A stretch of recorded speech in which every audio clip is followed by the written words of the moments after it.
Сәлеметсіздер ме, құрметті ұстаздар. 2023 жылғы педагогтердің білімін бағалау тестіне дайындық.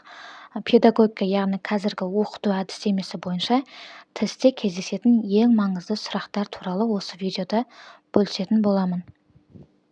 Сонымен бірінші сұрақ. Метатануды өлшеудің екінші бағыты.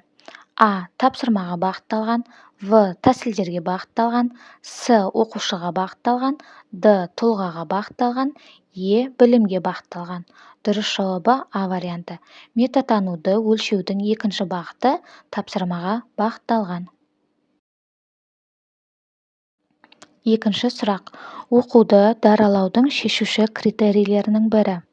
А. Білім алуда тәуелсіздікті қамтамасыз ету. В. Оқушылардың өз идеяларына рефлексия жасауы. С. Жұмысты орындауға қажетті әдісті таңдап алу. Д. Қай кезде мұғалім